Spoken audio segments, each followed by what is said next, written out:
कृष्ण को तुमने याद नहीं किया, उनको स्मरण करो, उनको याद करो।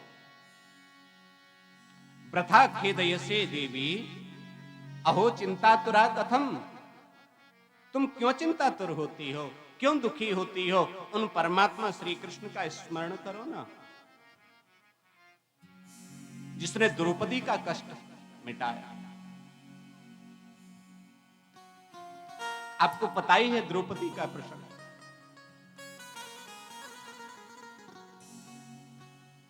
युधिष्ठिर आदि पांडव जब द्रौपदी को जुआ में हार गए तो दुर्योधन की आज्ञा पर दुशासन द्रौपदी को लेने के लिए महल पहुंचा और वहां से खींचते हुए जब वो नहीं आई तो लेकर के आया।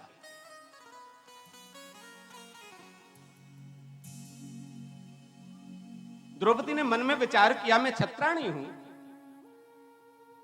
मैं एक क्षत्रिय की बेटी हूं, मैं अपनी रक्षा स्वयं कर सकती हूं। और तुरंत इन्होंने कस करके अपनी साड़ी के पल्लू को खींच करके पकड़ लिया। 10,000 हाथियों का बल दुशासन में था, खींचते हुए आगे लाया। जब द्रौपदी को यह लगा कि मुझसे अपनी रक्षा नहीं हो रही है तो मन में विचार किया, मेरे 5 पति हैं, युधिष्ठिर हैं, भीम हैं, अर्जुन हैं, नकुल हैं, सहदेव हैं, ये मेरी रक्षा करेंगे। चारों पांचों की तरफ जब देखा तो सबने गर्दन नीची कर ली। फिर सोचने लगी, अरे पितामह भीष्म हैं, कृपाचार्य हैं, द्रोणाचार्य हैं, ये विद्यमान हैं, ये मेरी रक्षा करेंगे।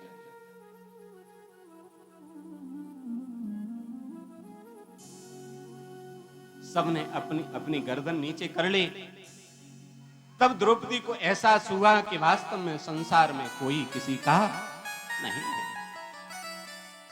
तब द्रौपदी ने जो दांतों से और दोनों हाथों से जो साड़ी पकड़ रखी थी, अपने बल का जिसको अभिमान था, अपने पतियों के बल का जिसको अभिमान था, पितामह भीष्म आदि के बल का जिसको अभिमान था, आज दोनों हाथों से साड़ी का जो पल्लू था वो छोड़ दिया, दांतों में दबी हुई साड़ी को छोड़ दिया, दोनों हाथ ऊपर उठा करके और कहने लगी कि श्री कृष्ण द्वारिका वासिन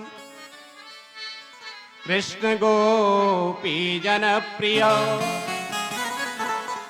कौरवैः परिभूतां मां किं न पश्यति केशव।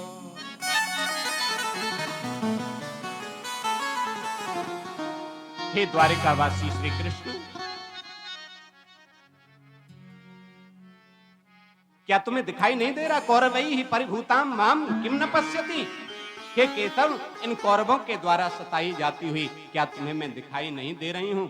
और जब सब तरफ से आस छूट गए और चारों तरफ से निराश होकर के जब द्रौपदी ने अपनी आस की जोड़ी परमात्मा से जोड़ी, तो परमात्मा वस्त्र के रूप में वहां प्रकट हो गए। बोलिए बांके बिहारी लाल की जय।